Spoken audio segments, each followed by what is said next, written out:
Continuamos nuestro camino en Miradas Viajeras, en Negocios Televisión, en Movistar Televisión, y lo hacemos como venimos contando durante toda la semana con otro de los grandes protagonistas del sector turístico en nuestro país.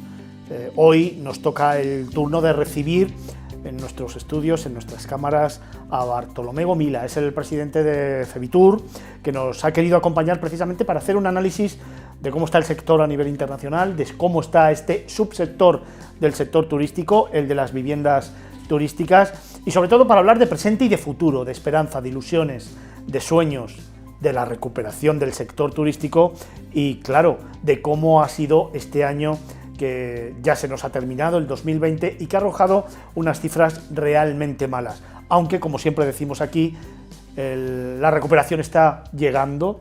Desde luego esto va a terminar más pronto que tarde y volveremos a vivir, volveremos a soñar, a ilusionarnos y a recuperar el sector del turismo poco a poco. Lo vamos a hacer de la mano, como siempre, del gran talento, de la fortaleza, de la implicación y del compromiso que los grandes protagonistas del sector turístico están demostrando que tienen, y sobre todo de su buen hacer y de su quehacer diario. Muestra de ello, como digo, es Tolo Gomila. Buenos días. Buenos días. ¿Cómo estás? Muy bien, encantado de estar contigo. Tolo, después de un año 2020 con 850.000 millones de pérdidas en el sector turístico a nivel mundial, con menos de 800 millones de viajeros, con una caída del 85% del sector turístico, la verdad es que afrontar el 2021 diciendo que incluso hay ilusión, wow, se antoja un poco complicado para el que no crea de verdad en este sector, ¿no? Pues sí, realmente tienes toda la razón, pero bueno, desde luego tenemos que ser optimistas, pero también tenemos que ser objetivos, ¿no?, con la situación que nos tocará vivir en este 2021, ¿no? Es evidente de que la clave a todo esto será el ritmo de la vacunación, será eso lo que será la palanca que nos haga ver este año con más expectativas. ¿Tú crees que las vacunas van a resolver todo? Como se dice por ahí, ¿crees que va a ser esa gran panacea que va a hacer de pronto una recuperación del sector turístico? Porque yo lo veo, se me antoja difícil, ¿no? Esto va a llevar 2 o 3 años por lo menos de recorrido. Alguien me dijo en un momento que el 2021 sería un momento de recuperación, el 2022 empezaríamos a más o menos estar como hace unos años y el 2022 sería el gran momento del despegue, el 2023 ya.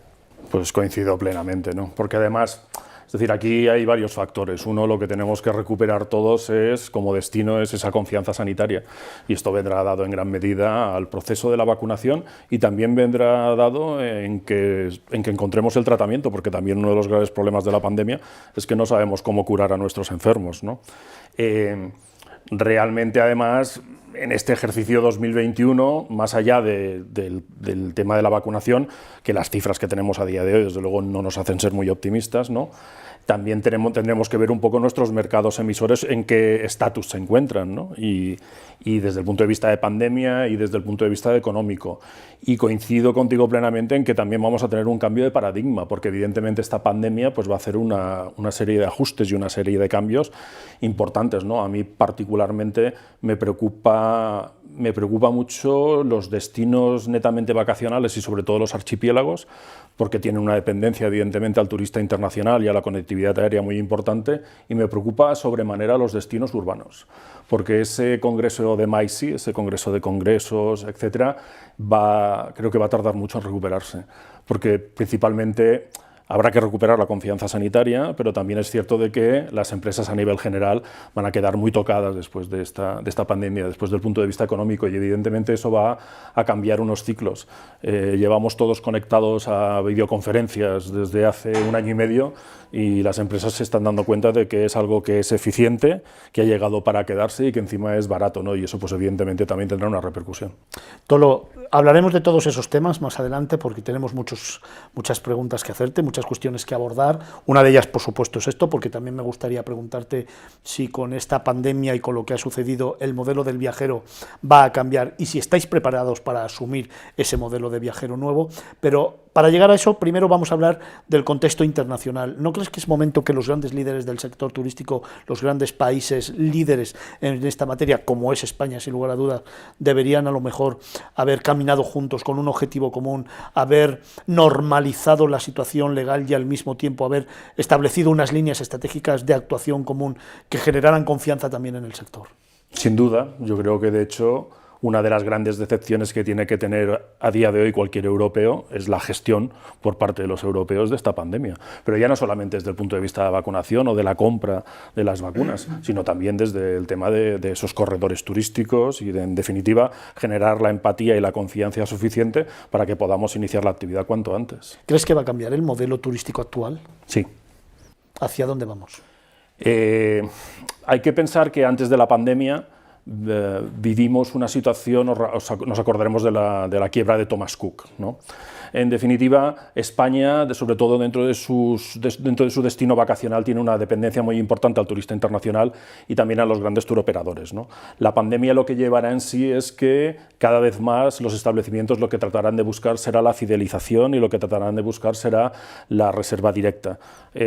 Por desgracia, el 85% de las reservas que llegan a través de OTAs, a través de canales directos de venta, están en manos de dos grandes grupos que se llaman Expedia y que se llaman Priceline, ¿no? Que lo dominan todo, ¿no? Yo creo que eso sí que va a haber un cambio importante. De hecho, una de las palancas que tú ves en la industria es de que cada vez más se está invirtiendo en esa comercialización directa, ¿no? También lo que vemos es de que las reservas, sobre todo en los destinos vacacionales, pues serán de menos días, ¿no? Y eso es algo que vemos, esa reducción de noches por estancia la estamos viendo desde hace una serie de años, ¿no? Y otra palanca importante será el tema de la conectividad aérea, ¿no? Porque en definitiva el fletar un avión para traer turistas a cualquier destino, pues evidentemente tienes que tener un porcentaje mínimo de ocupación, ¿no? El secretario general de la OMT, el otro día le volví a escuchar, que reiteraba la estrategia de las estrategias, es decir, que hubiera una gran unidad política de los mandatarios como herramienta básica para salir de esta pandemia. ¿A qué te suena esto? Pues por desgracia me suena a retórica y me suena un poco al discurso fácil, ¿no? Reitero, yo creo que las palancas se basan en ser optimistas, pero también tenemos que ser tremendamente objetivos, ¿no? Y la situación es realmente muy compleja. Ya no solamente es un tema de confianza sanitaria, como apuntábamos, es también ver qué tipo, los países emisores, sobre todo en los destinos vacacionales, hablo de Alemania, hablo de Reino Unido, hablo de Escandinavia, también habrá que ver esos países cómo fagocitan o no fagocitan a que sus ciudadanos hagan mucho consumo interno dentro de sus propios países, porque en definitiva es evidente que algunos en mayor medida y otros con menor medida, pues lo que han hecho ha sido unas inversiones y unas aportaciones desde el punto de vista económico muy importante, ¿no? Y eso también es algo que preocupa, ¿eh? Vemos como Reino Unido pues plantea ciertas restricciones, plantea cuarentenas, incluso plantea un importe económico a aquellos que salgan fuera, y habrá que ver qué es lo que pasa con los destinos también, ¿no? Pero no existe esa unidad, por desgracia. Vamos a ir acercándonos a nuestro país, hacia España. De esos 850.000 millones de pérdidas que se prevén en el sector turístico a nivel mundial, España tiene previsto perder en torno a los 135.000 millones, de los cuales 9.000 además corresponden más o menos a lo que aportan las viviendas turísticas. Hay 750.000 empleos vinculados al sector del turismo que en estos momentos no tienen nada claro su continuidad. Y hay 2 millones de personas que tienen su puesto de trabajo también relacionados con el sector turístico, con algunos de los subsectores del sector turístico, un poco en el alero, ¿no? La verdad es que las cifras son aterradoras. Y yo soy de la opinión que además el gran problema de la pandemia, al margen por supuesto de lo sanitario y de las muertes que ha habido, de los enfermos que ha habido, que para mí eso es sagrado, en la cuestión económica, para mí la pandemia o la fortaleza de la pandemia o la gravedad de la pandemia la vamos a sufrir en el año 2021, cuando haya que recuperar evidentemente los créditos, cuando haya que empezar a pagar los ICOs, cuando haya que empezar a recuperar al sector, a los viajeros y al mismo tiempo a los trabajadores, ¿no? Se nos antoja un momento realmente complicado, realmente estratégico y económicamente muy difícil para soportar estas cifras de las que estamos hablando. Totalmente de acuerdo. Hemos visto las medidas que se han impulsado desde el Gobierno. El claro ejemplo está en el tema de los ERTEs, seamos claros. Los ERTEs ha sido una medida que en un momento coyuntural y con una ventana de temporalidad corta, pues ha podido ser interesante. A día de hoy ya no lo es, porque en definitiva tú lo que has hecho es estirar una situación. Al fin y al cabo, en el peor de los casos o en el mejor de los casos, los empresarios, aquellos que tengan a sus trabajadores en un ERTE al 100%, tienen que amortizar el 30% del coste empresa de esos trabajadores, y si tu realidad es que tienes ingresos cero, pues es muy fácil saber qué es lo que ocurrirá. A mí personalmente, y con todo el respeto, cuando veo ciertos políticos en sus alocuciones hablando del tema de la prohibición de los empresarios a poder despedir a 6 meses vista, yo reitero que todo eso es fantástico, siempre y cuando uno pueda mantener la barrera abierta. Porque lo que va a ocurrir, evidentemente, es de que cuando todo esto pase, además hay que añadir que estamos viviendo una moratoria concursal y que ahora acaban de ampliarnos hasta el 31 de mayo. Seamos claros, es decir, el tsunami desde el punto de vista de concursos de acreedores que nos va a caer encima va a ser tremendo, y hay que tener una ecuación muy sencilla. Es decir, es cierto que sin empleados no hay empresas, y tan cierto es que sin empresas no hay empleados. Y eso a mí me preocupa muchísimo, desde el punto de vista de sector y desde el punto de vista de país, porque, reitero, va a ser realmente tremendo. Los ICOs, no nos engañemos, es decir, no es que el ICO haya dado una financiación a los empresarios, no. Lo que ha hecho el ICO ha sido poner un aval encima de una mesa, pero que no es a primer requerimiento. Es decir, un empresario que tenga un ICO, que tenga un préstamo con un aval ICO concedido, en caso de impago, al primero que van a ejecutar es a él. Es decir, el aval del ICO está a segundo requerimiento. Y además con los ICOs hemos visto 3 escenarios. Un primer escenario donde realmente las entidades bancarias lo que han hecho ha sido transformar riesgo empresa en aval adicional por parte del Estado, y en un último escenario lo que estamos viendo es que las entidades bancarias a día de hoy, y basta ver la última emisión de la última línea de ICOs, pues ya no están por la labor. Y cuando tú hablas con cualquier comité de riesgos de cualquier entidad bancaria, pues evidentemente lo que se genera es muchísima incertidumbre. Lo peor, desde el punto de vista económico, todavía no lo hemos visto. Tolo, con estas cifras que te he comentado, y cuando en el mes de marzo, el mes de abril, las llegadas de visitantes, de viajeros a España eran 0, el presidente de Fevitur, cuando se iba a la cama a descansar, ¿en qué pensaba? Cuando cerraba los ojos y veía la debacle tan tremenda que había en el sector turístico, en la federación y en los alojamientos a los que representáis, en la llegada de turistas, en la caída de empleos. Pues mira, yo tengo que reconocerte de que yo estuve dos semanas, no más, pero estuve 2 semanas como en un estado de shock, ¿no? Al fin y al cabo es como si alguien, en términos pugilísticos, pues te da un puñetazo, ¿no? Y te quedas absolutamente, ¿no? Porque claro, es una situación que no hemos vivido ninguna, una situación tremendamente excepcional. Una vez que te recuperas, lo peor ha sido las cientos de llamadas, no solamente de las asociaciones que forman parte de Fevitur, sino de distintos empresarios del sector. Son 23, ¿no? 23 asociaciones, sí. Y es la llamada personal de empresarios, de propietarios de viviendas de uso turístico, absolutamente quebrados, no desde el punto de vista económico, que algunos también, ¿no? Pero sino desde el punto de vista de una desesperación total y absoluta. Y la verdad es que uno, por muy fuerte o por mucha personalidad que pueda tener, esto es algo que me conmueve. Y te aseguro que durante una temporada muy larga y todavía hoy, muchas veces cuando me acuesto, yo soy una persona que duermo muy poco, pues principalmente mis últimos pensamientos son esas llamadas de empresarios y empresarios que he recibido durante el día, cada uno contando su libro particular, pero que al fin y al cabo lo que demuestra es una visión global, ¿no? ¿Está el turismo al límite de su resistencia? Sin ayudas directas, y ayudas directas son ayudas directas, sin ningún género de duda, sí. Y como no seamos capaces de arrancar esta temporada, sobre todo en los destinos vacacionales, y no seamos capaces de arrancar un poco el turismo internacional, la situación va a ser muy complicada, porque ya no va a haber financiación adicional. Los famosos préstamos ICO, es verdad que ahora ha habido un aumento de carencia respecto a de 12 a 24 meses, y ha habido una ampliación de 5 años a 8 años, pero con coste.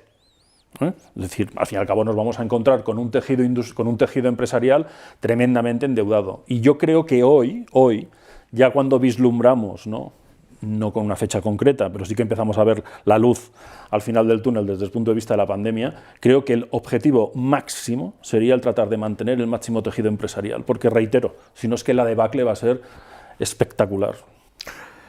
Bartolo Gomila, ¿qué es FEBITUR? FEBITUR es la Federación de Viviendas de Uso Turístico y Apartamentos Turísticos en España. Engloba 23 asociaciones en todo el territorio nacional, representa aproximadamente unos 186.000 viviendas de uso turístico en todo el territorio, es la única federación española que representa al sector y es una federación además que está muy presente en diferentes estamentos. Somos miembros del Consejo Nacional Español de Turismo, somos miembros de la COE, de la Comisión de Turismo, somos miembros también de CONFEPIME, somos miembros también de la Mesa Nacional de Turismo y luego también somos miembros en cada una de las asociaciones que nos representan, o que mejor dicho, nosotros representamos en todo el territorio nacional, pues en todos y cada uno de los entes que hay desde el punto de vista autonómico, ¿no? Al fin y al cabo, yo siempre he dicho lo mismo, la labor de FEBITUR son dos labores principales, una, la de evidentemente representar a nuestros asociados, ¿no? Y segundo, la de ser unos facilitadores para la administración, ¿no? Es decir, a día de hoy nuestra industria pues ya representa un 33% del total de la oferta de alojamiento en España y eso evidentemente tiene una repercusión desde el punto de vista económico muy importante. Se crea en el año 2013. Como dice, representa unos 185 o 186.000 establecimientos, genera un empleo directo de 15.000 trabajadores, indirecto de otros 35.000, 40.000 trabajadores, aunque luego esa cifra me la vas a rebatir porque hay una gran noticia que dar en estos momentos. Genera 6.500 millones de euros al año, tiene una fortaleza sólida y el problema es que se ha visto muy afectado en esta pandemia, ¿no? Bueno, sí. Sí, se ha visto tremendamente afectado, pero bueno, como todas las actividades económicas, ¿no? Curiosamente, ¿no? Una de las palancas positivas que ha tenido las viviendas de uso turístico dentro de esta pandemia, y me refiero sobre todo al año anterior, en el año anterior, seamos claros, turista internacional apenas hemos tenido, y lo que hemos tenido ha sido turista doméstico, turista nacional, ¿no? Lo que es curioso es de que todas las comunidades autónomas netamente como destinos turísticos, pues evidentemente han tenido un porcentaje de disminución tremendo, pero donde hemos visto cierta alegría, y entre comillas, pero cierta alegría desde el punto de vista de actividad económica, ha sido precisamente en aquellas zonas donde no son netamente turísticas. O sea, hemos visto como comunidades autónomas como Galicia, como Cantabria, Castilla y León, Castilla-La Mancha, Aragón, ¿no? Que no son destinos netamente turísticos ni vacacionales, pues han funcionado algo, ¿no? Y eso nos lleva, ¿no? Muchas veces hemos hablado de la España vaciada, ¿no? Bueno, pues yo creo que esto sí que ha puesto en valor, y la Administración lo ha visto, de que el turismo es una palanca extraordinaria para poder generar economía. Pues ya era hora, ¿eh? Ya era hora, que yo vengo reclamándolo ya muchos años, ya era hora, y si para algo ha servido esto, bueno, pues lo que pasa es que hay que seguirlo trabajando, ¿eh? Porque al final luego nos olvidamos siempre digo que de los 82, 84, 86, dependiendo del récord que ponemos cada año de viajeros que llegan a España, el 80%, entre el 80 y el 85% se nos van a nuestras costas, y al final el turismo interior queda siempre relegado, y ahí hay yo creo que un trabajo muy importante que desarrollar desde el Ministerio, pero también desde las propias comunidades autónomas que tienen delegadas las competencias en materia turística, de promoción, de comunicación y de desarrollo, evidentemente, porque si no, al final iremos a ese modelo de España vaciada, que es una realidad. Sí, de todas maneras yo te diría que sí que tengo el convencimiento de que el Ministerio eso lo ha visto. Y de hecho, cuando uno ve el plan de turismo, ¿no? Que tiene una partida aprobada de 3.200 millones de euros y que ya está aprobada en los presupuestos generales del Estado, sí que hay una serie de proyectos tractores y de iniciativas que se están negociando directamente con el Ministerio, y tengo que decir que tenemos a un secretario de Estado de Turismo, Fernando, que está extremadamente implicado, donde creo que han visualizado, estoy convencido que han visualizado esa palanca de cambio que supone el turismo. Es evidente que en zonas netamente turísticas no es lo mismo el tener un establecimiento hotelero que requiere de una inversión muy importante y que evidentemente requiere de un break-even y requiere de una ocupación para poder mantenerse. Las viviendas de uso turístico, evidentemente, pues por su idiosincrasia, bueno, pues ya son establecimientos que ya están creados, que son de formato individual o un edificio como pueda ser este de apartamentos turísticos, y que puede servir de una forma rápida para poder generar economía. Y esa visión positiva y esa necesidad de diversificar por nicho y por producto, creo que como mínimo está reflejada en lo que nos cuenta nuestro secretario de Estado de Turismo y como mínimo tiene la dotación económica en esos presupuestos generales del Estado. Ojalá se lo gasten en ello. Hace un par de semanas le teníamos precisamente aquí, estuvimos hablando con él y con la ministra, tenemos una grandísima relación con ellos habitual, y la verdad es que sí que es un secretario de Estado muy comprometido con lo que está haciendo, con las ideas muy claras, creo que es un salto de calidad importante en la Secretaría de Estado y evidentemente trabajando esa España o ese desarrollo de España en todos sus productos turísticos, realmente es un orgullo tenerle al frente de la Secretaría de Estado. ¿Cuáles son los objetivos de FEBITUR? Si esto me lo llegas a preguntar al principio de mi mandato, ¿no? Porque yo en enero del año que viene acabo ya mi mandato de 4 años, nosotros teníamos, yo cuando empiezo mi mandato teníamos un objetivo claro, que era el llegar a la normalización normativa de esta actividad a nivel nacional. Bueno, tan necesaria. Tan necesaria. Bueno, eso ha sido arduo y ya lo hemos conseguido, casi plenamente. Yo creo que los objetivos ya de cara al siguiente mandato, en el que yo no repetiré, sí que hay 2 factores. Una, evidentemente, superar esta situación, sea como fuere, ¿no? Y segundo, creo que ya en el próximo mandato, el próximo que venga, lo que tiene que basarse es no en la pelea constante de esa normalización desde el punto de vista de actividad, sino en realmente el buscar de una forma denostada y absoluta la excelencia de lo que es nuestra actividad y de realmente poner en valor una actividad que es extraordinariamente generosa desde el punto de vista transversal, porque riega a todos los sectores económicos de una forma extraordinaria. Normalización de la normativa, implementar nuevas tecnologías y el Big Data, luchar contra el intrusismo, que sé que también era un gran objetivo de tu discurso inicial, y sobre todo intentar cohesionar las 23 asociaciones con las que contáis.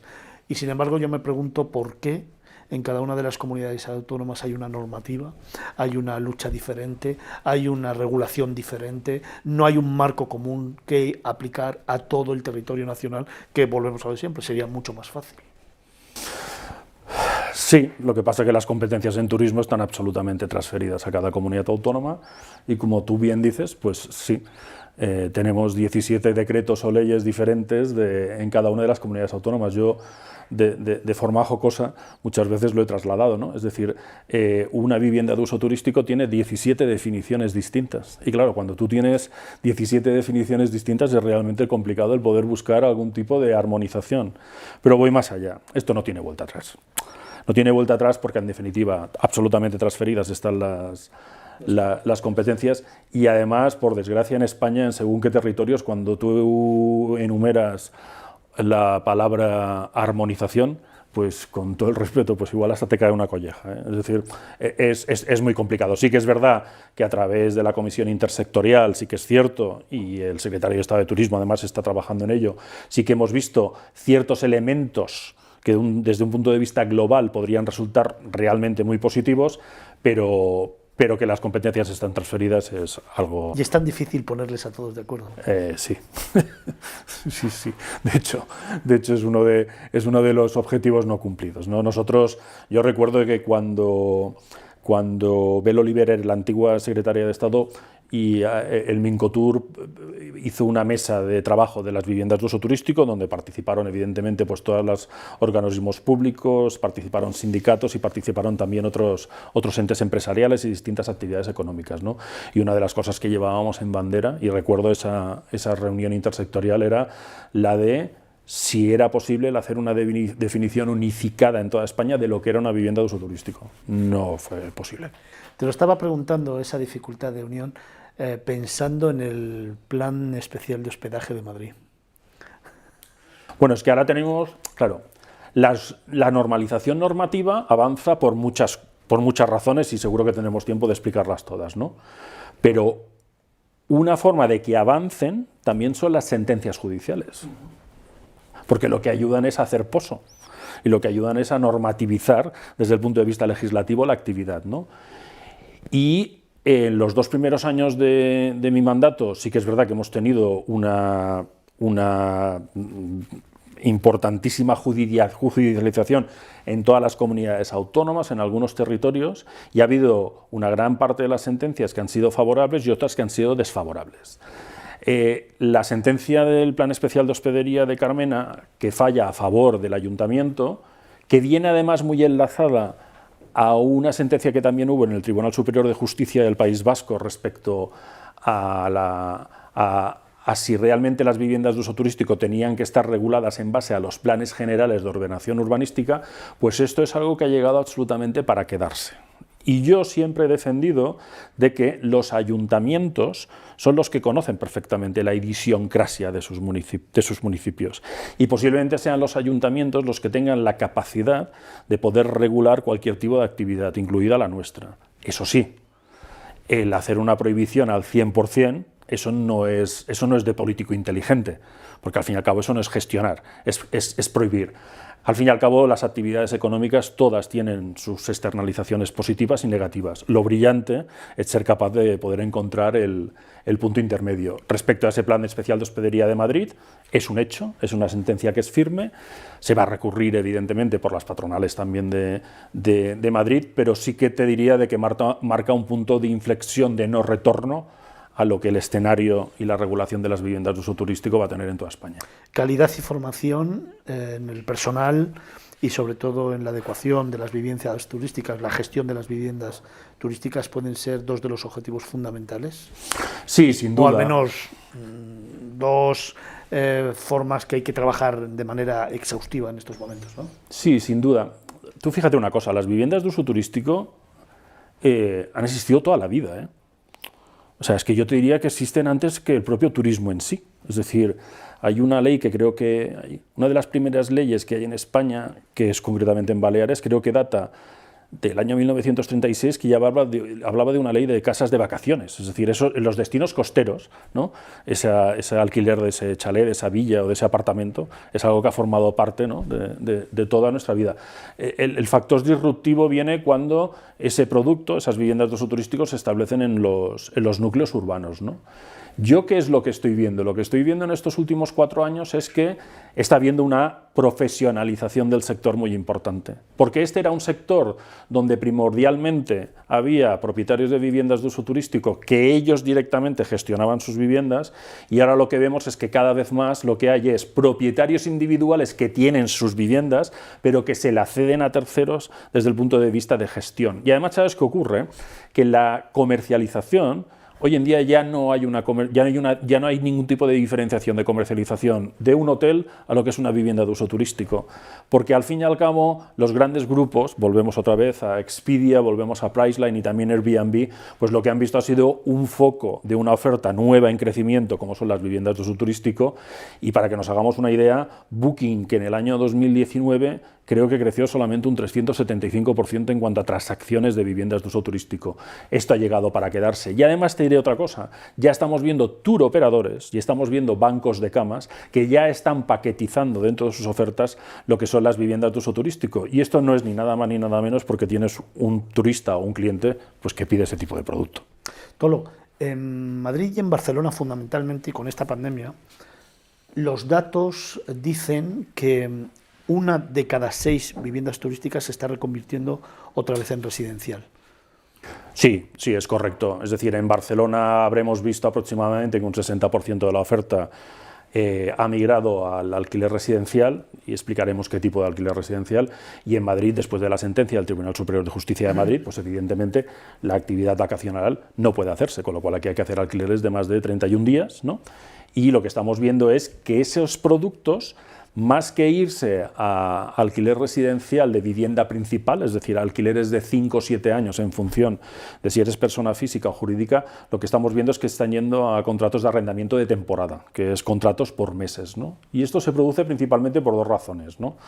Uno de las grandes soflamas y de los sofismas que se ha dicho respecto a la vivienda de uso turístico son los grandes fondos de inversión buitre que hay detrás. Eso es falso. O sea, el 96% de las viviendas de uso turístico en España es propiedad de ciudadanos españoles, porque además nosotros venimos de una cultura donde teóricamente nuestro principal activo de ahorro ha sido el activo inmobiliario, ¿no? Y lo que estamos viendo también es que ese alquiler residencial principalmente no se lleva a alquileres de 5 y 7 años porque tenemos a un propietario que desconfía. Yo me he cansado de repetirle a la Administración muchas veces de que si uno quiere realmente poner vivienda en la calle, un dato rápido, ya que estamos en Madrid. En Madrid el peso de las viviendas de uso turístico no llegaba al 0,79% del parque residencial de Madrid. En cambio, las viviendas vacías en Madrid representan el 16,2%. Aproximadamente estaremos hablando de 85.000 viviendas que tienes vacías y que las podrías tener a plena disposición si tú realmente quisieras el tener una política activa en cuanto a alquiler. La pregunta es, ¿qué hacemos con estos propietarios? ¿Los demonizamos o los seducimos para que esa oferta la pongan al mercado? Pues la vamos a dejar ahí. La vamos a dejar ahí porque va a generar un debate muy importante. Sí. Yo lo tengo claro, pero a mí no me toca opinar ahora. Y Múnich y París y Berlín, con iniciativas parecidas a las que cierto sector político nos comenta, también lo han tenido claro, porque lo que ha representado ha sido una disminución de la oferta y un aumento de los precios. Oye, Tolo, cuando vemos que todo el sector está pidiendo la ampliación de los ERTE, cuando está pidiendo los ICOs, cuando se están pidiendo demoras en el pago de los alquileres, en las hipotecas, cuando se están pidiendo muchas medidas para salvar esta situación, desde vosotros, desde vuestro sector, desde Febitur, ¿qué le estáis pidiendo al gobierno para poder salir de la crisis? ¿Qué ayudas estáis pidiendo? ¿Qué cosas concretas necesitáis para recuperar la actividad? Evidentemente ayudas directas, es decir, hay que regar al tejido empresarial de dinero con ayuda directa. 2, una política de contención desde el punto de vista impositivo, porque evidentemente pues, con pocos ingresos o con 0 ingresos pues difícilmente pues, podrás cumplir con las obligaciones tributarias que uno tenga. Y 3, tratar de salir de cierta incertidumbre, porque lo que estamos viendo es, dentro de ese panorama de esas 17 comunidades autónomas que apuntabas tú antes, lo que estamos viendo es una cantidad de criterios dispersos, ¿no? Y estamos viendo cómo se toman unas decisiones un lunes y el jueves estamos cambiando los criterios, ¿no? Hay que tener una hoja de ruta que esté medianamente marcada. Es obvio que viene marcada por la pandemia, pero lo que necesita también el sector es cierta estabilidad, ¿no? Y eso no lo estamos teniendo. Oye, hay 3 grandes medidas, 3 grandes proyectos de los que te he hablado o de los que te he escuchado hablar, como es la creación de un tour operador público-privado, como es la creación de un banco de camas y la creación de estrategias de promoción sólidas. Son 3 grandes proyectos, 3 grandes iniciativas que fomentáis desde Febitur. ¿Cómo está cada una de ellas? Bueno, el tema de lo del tour operador tampoco es algo que sea invención nuestra, esto es años A, es decir, los destinos vacacionales, ¿no? Netamente estacionales, lo que han tenido siempre es una dependencia de la turoperación muy importante, ¿no? Y cuando vimos el problema de Thomas Cook, o sea, el problema de Thomas Cook generó 250 millones de euros de impagos en el archipiélago balear, 400 millones de euros de impagos en el archipiélago canario, y que de la noche a la mañana te quedes con una conectividad aérea mermada, ¿no? El proyecto de tener un propio tour operador con capital español y poder comercializar en destino origen fue un proyecto que se planteó cuando se estaba hablando de los proyectos tractores, ¿no? Para el tema de los Next Generation, pero no fue un proyecto aprobado. Este no va a tener salida, ¿no? Y de los otros 2, hay 2 proyectos que tenemos, o 3 proyectos que tenemos encima de la mesa, importantes. Uno es la negociación de un convenio colectivo específico para las viviendas de uso turístico, lo cual nos dotaría de esa palanca adicional de normalización a la que siempre hacemos referencia. También estamos trabajando en un proyecto de un visor basado en Business Intelligence, en Big Data, para tener una herramienta para que nos diga exactamente cuál es la oferta que tenemos de vivienda de uso turístico en España, no solamente cuánto es, sino qué peso tiene sobre las viviendas principales, las secundarias, que podamos ver exactamente sus ubicaciones, que pueda haber una trazabilidad con los registros públicos para saber si esa oferta es legal o no es legal, y que permita sobre todo a los ayuntamientos, que parece ser, por estas últimas sentencias que comentábamos anteriormente, que van a tener la potestad para poder medir esa actividad, que cuando tengan que tomar alguna decisión la puedan hacer con criterio, ¿no? Porque al fin y al cabo uno tiene que hacer las cosas desde un punto de vista objetivo y con cierta métrica. Y luego tenemos otro proyecto importante que es tratar de crear una OTA, una Office Travel Agency española, donde comercialice no solamente la oferta de vivienda de uso turístico, sino también toda la oferta extrahotelera. España es extremadamente rica en oferta extrahotelera, albergues, casonas, casas rurales, ¿no? Y ser capaces de hacer un aglutinador también de toda la parte de comercio y restauración y poder proporcionar una herramienta sobre todo a esos territorios de esa España vaciada para que puedan tener una comercialización directa. En mayo esperamos tener noticias, ¿no? Y ojalá esos proyectos puedan salir a... He leído que muchos de esos proyectos que planteáis están enfocados directamente a potenciar la marca España fuera, y te quiero preguntar precisamente por eso. ¿La marca España se ha visto mermada durante esta pandemia desde tu punto de vista? Sin duda. Los registros que hemos tenido no nos acompañan, es decir, desde el punto de vista de la gestión de la pandemia, del porcentaje que hemos tenido de gente infectada, desde el punto de vista de los fallecimientos, pues evidentemente pues la gestión no ha sido la mejor, y esto es algo pues que tiene sus rémoras y evidentemente repercute a lo que es nuestra imagen, ¿no? Y sinceramente también creo que el porcentaje de vacunación que a día de hoy tenemos pues tampoco es una bandera que nos ayude sobremanera, ¿no? Hablábamos antes que 1 de cada 6 viviendas se estaban reconvirtiendo a residenciales. ¿Es tiempo de reinventarse? Sin duda, pero en todas las actividades, ¿eh? En todas las actividades, sí. ¿Y cómo se van a reinventar? Pues al menos los alojamientos turísticos, ¿qué van a hacer? Porque claro, la filosofía de un alojamiento turístico es muy claro, su pertenencia a FEBITUR también es muy clara, la defensa de sus intereses comunes es muy claro, pero claro, si hay una reconversión hacia otro tipo de uso de las viviendas turísticas, evidentemente perderá fuerza el sector.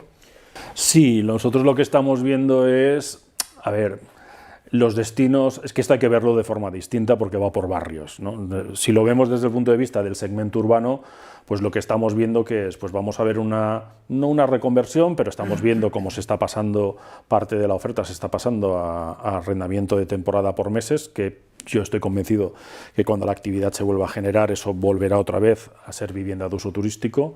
Lo que estamos viendo también es que el segmento que te comentaba antes de MAI sí que preocupa, y no a corto, sino a medio y largo plazo, pues estamos viendo cómo de forma inteligente no solamente la industria de las viviendas de uso turístico, sino algunos establecimientos hoteleros pues están buscando los segmentos de los digital nomads, ¿no? De ese perfil de ejecutivo que le da igual estar en Australia, en Berlín, que estar en Madrid, ¿no? Estamos viendo iniciativas muy interesantes desde el punto de vista de coworkings, de co-living, ¿no? Donde lo que haces es una mezcla brutal de gente tremendamente innovadora, ¿no? Y que requieren de unos espacios donde poder albergarse, y yo creo que en gran medida por eso y sobre todo por tener la capacidad de poder comercializar tu producto de forma directa, porque habrá que ser tremendamente empático ahora mismo para las reservas, es decir, hoy en día no te queda más remedio que tener políticas de cancelación que sean extremadamente flexibles, y evidentemente también, por desgracia, el precio hoy es un factor clave en la situación en la que estamos.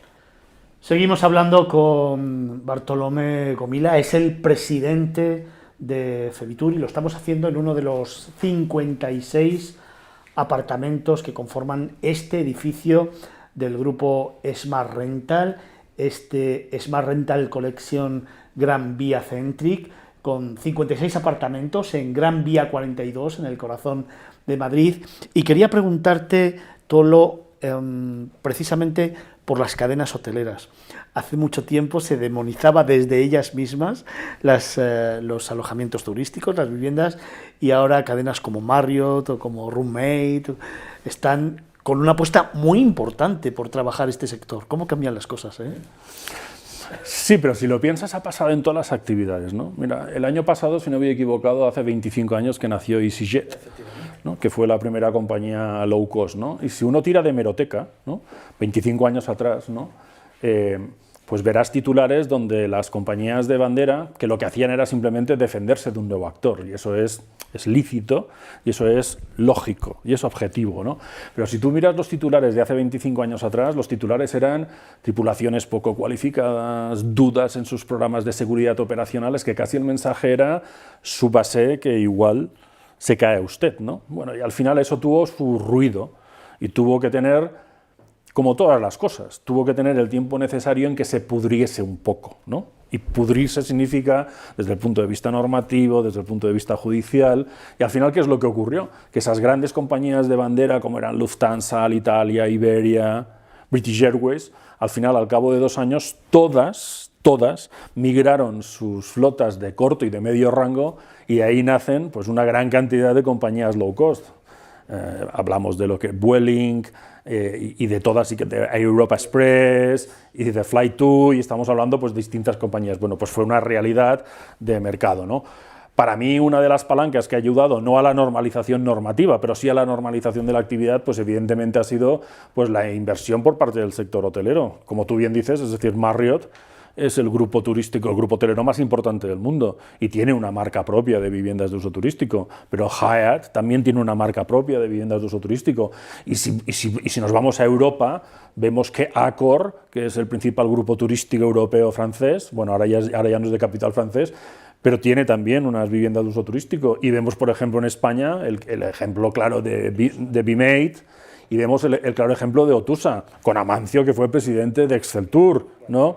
Y vemos el ejemplo de Meliá, porque Meliá también tiene viviendas y apartamentos turísticos, y lo que estamos viendo es que las distintas compañías hoteleras, pues lo que han visto es un segmento que netamente es familiar, que está demandado por el mercado y que lo que tienes que hacer en definitiva es proporcionar lo que el mercado quiere. Y si me apuras, yo soy el presidente de la Federación Española de Viviendas de Uso Turístico y Apartamentos Turísticos y nuestro grupo opera establecimientos hoteleros, con lo cual... Oye, hablando de normalidad y de cambios, ¿sois conscientes que con esta pandemia el viajero ha cambiado en su forma de concebir el sector turístico, pero también el concepto de viajar, y que eso ha venido también para quedarse, que eso va a suponer una adecuación tanto de las viviendas como de los hoteles, como del sector turístico en general, a una nueva realidad? Yo creo que la clave pasa por no vender ya más camas. Yo creo que la clave pasa por ser capaces de vender experiencias. Tenemos un país fantástico, con una oferta gastronómica y cultural extraordinaria. Y el cliente ahora es tremendamente selectivo, porque un cliente puede estar en su sofá de Estocolmo a las 9:15 de la noche y en 5 minutos, si quiere contratar, dar la vuelta al mundo, lo puede hacer, ¿no? Creo que ya no es un tema de cantidad, es decir, es el superar millones de almas que nos visiten, creo que no es el camino. Lo que tenemos que buscar es un turista que sea más resiliente, un turista que en definitiva aporte más. Permíteme. Una de las palancas que también ha fortalecido la imagen de las viviendas de uso turístico es el gasto turístico, porque nunca hablamos de ello. El Instituto Nacional de Estadística semestralmente publica unas encuestas, EGATUR, que es la encuesta de gasto turístico. Y dentro de esas externalizaciones positivas y negativas, pero dentro de las positivas, las viviendas de uso turístico, la oferta extrahotelera, tiene un gasto estancia que es un 23% superior a la del sector hotelero. Y eso no es ni tú más ni tú menos, es simplemente una palanca positiva. El 33% del coste estancia de un turista que va a una vivienda de uso turístico se destina al alojamiento. El restante va a la oferta terciaria, y esto es comercio, restauración, transporte, ocio y cultura, ¿no? Con lo cual, ese turista que riega a toda esa parte, a toda esa cadena de actividad económica, creo que es el que más nos interesa. Todo es tiempo de escucharlo. Sí, y de ejecutar también. ¿Y sería posible escuchar y ejecutar un Ministerio de Turismo? Yo, si me permites, una vez que superemos el mes de mayo-junio y esos proyectos que están dotados, ¿no?, con esos 3.200 millones de euros de los presupuestos generales del Estado, si realmente vemos que se lleven a término y que se ejecutan, te diré, Fernando, sí. Pero me vas a permitir, porque de momento lo que tenemos es un excelente secretario de Estado, tenemos unas palabras fantásticas, pero lo que queremos ver son hechos, ¿no? Pero creo que estamos en el buen camino. ¿Cuáles son los objetivos más importantes que en estos momentos Fevitur tiene? ¿Qué proyectos de futuro tiene? ¿En qué va a trabajar ahora? Vamos a trabajar en 3 líneas principales. La que ya te comentaba, de poder ser capaces de crear productos de nicho, es decir, no vender un destino en concreto, sino ser capaces de crear destinos de nicho. Esa OTA que te digo que estamos proyectando no se basa en destinos, se basa en tipología de nichos, de productos, ¿no?, en segmentos. Creo que esa es una clave importante. Segundo, en tratar de poder ayudar a esas comunidades autónomas de esa España vaciada a que realmente el turismo y las viviendas de uso turístico puedan ser ese acicate y esa piedra de palanca de generación de economía. Y en tercer lugar, a buscar la excelencia. La parte legal está prácticamente resuelta y ahora lo que toca es, pues, poner en valor esta industria que, como comentábamos, representa ya un 33% de la oferta de alojamiento en España. Vamos a ir terminando, luego vamos a tener ese cuestionario personal que tanto nos gusta hacer a nuestros invitados, pero antes de acabar me gustaría preguntarte ¿qué le ha enseñado esta pandemia a Teólogo Milá? Una lección de humildad en toda regla. Una lección de humildad en toda regla. Yo creía que con la crisis del 2008 uno ya había vivido una situación excepcional desde el punto de vista económico, ¿no? Y lo que ha sido una lección de humildad. Es que al final te das cuenta de que no somos absolutamente nadie, ¿eh? Y ha sido una lección de humildad. Y te diré que al final esta pandemia yo creo que me ha hecho mejor persona, porque me ha hecho el salir de la rutina del día a día y tener que ser tremendamente empático para poder entender a muchas personas que me rodean, a muchos asociados que están sufriendo mucho. Y eso, desde el punto de vista humano, estoy convencido que me va a hacer mejor persona. Estamos hablando con Tolo Gomila, es el presidente de Fevitur, con el que nos apetece ahora, desde estos apartamentos de Smart Rental, viajar un poquito. ¿Te apetece? ¿Me acompañas? Claro. Pues vamos a iniciar ese cuestionario que tanto nos apetece hacer a todos los invitados. La primera, ese viaje que nunca olvidarás. Argentina. Qué maravilla. 26 días, de norte a sur. No he visitado un país tan absolutamente extraordinariamente rico en recursos, ¿no? Además absolutamente diferente desde Tierra de Fuego hasta la parte del norte, ¿no? Es un viaje que me ha dejado marcado. Recuerdo además un comentario muy gracioso llegando a Buenos Aires el primer día. Recuerdo que en el taxi, que el taxista me hizo un comentario que me hizo mucha gracia, que me dijo que este país es fantástico. Dice, el único problema es que está lleno de argentinos, ¿no? Y es increíble porque es un país extraordinariamente diverso, con una capacidad inmensa de recursos naturales y lo adoro. Un lugar para olvidarse del mundo. Holbox. Por motivos profesionales yo he pasado mucho tiempo en México. De hecho, para mí es mi segunda patria, ¿eh? Tengo grandes amigos mexicanos, he pasado mucho tiempo en México, además tenemos intereses empresariales en México y Holbox es una isla, ¿no? Donde no hay vehículos, donde lo que hay son buggies, donde he pasado pues algunos que otros ratos de desconexión total y absoluta, ¿no? Es un paraíso absolutamente virgen, con muy poca población y donde además la oferta de alojamiento que hay son pues pequeños establecimientos de 10-15 habitaciones, nadando por las mañanas con tiburones ballena, yendo a pescar. Holbox. Una escapada de fin de semana. En cualquier sitio de España. Un destino en el que te quedarías a vivir. Mallorca. Un rincón secreto para el presidente de Fevitur.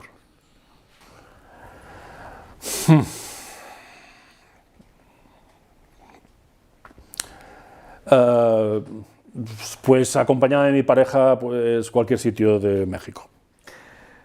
Tu último descubrimiento. Mi último descubrimiento.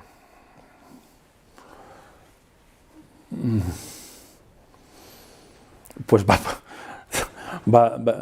te va a dar vergüenza, pero mi último descubrimiento ha sido conocer Formentera de verdad, ¿no? Y mira que forma parte del archipiélago balear, ¿no? Pero mi último descubrimiento ha sido además conocer Formentera de la mejor forma que se puede hacer, que es navegándola.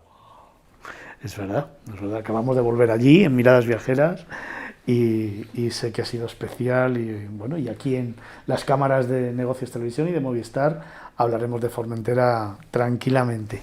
Esa locura que volverías a repetir.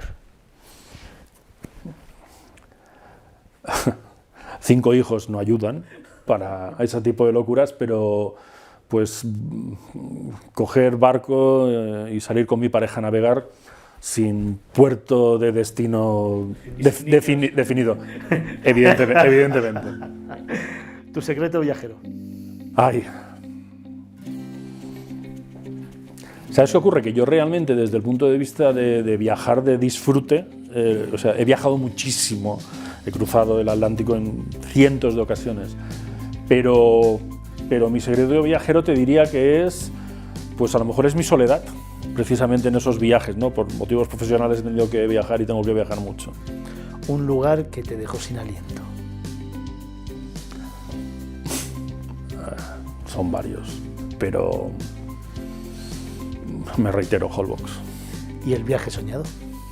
Me gustaría mucho el perdernos una grandísima temporada en Australia y en Nueva Zelanda.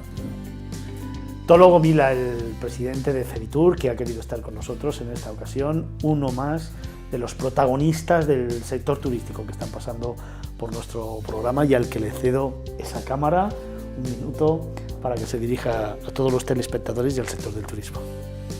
Bueno, pues dar las gracias evidentemente a Mentes Viajeras por darnos la oportunidad de poder hablar de nuestra actividad, y lo que trataría de trasladar sería pues un mensaje de optimismo, ¿no? Pero si me permites, Fernando, sobre todo a la clase política, lo que les diría es de que es necesario y fundamental el tener dos caminos, un camino de la objetividad y un camino de la verdad.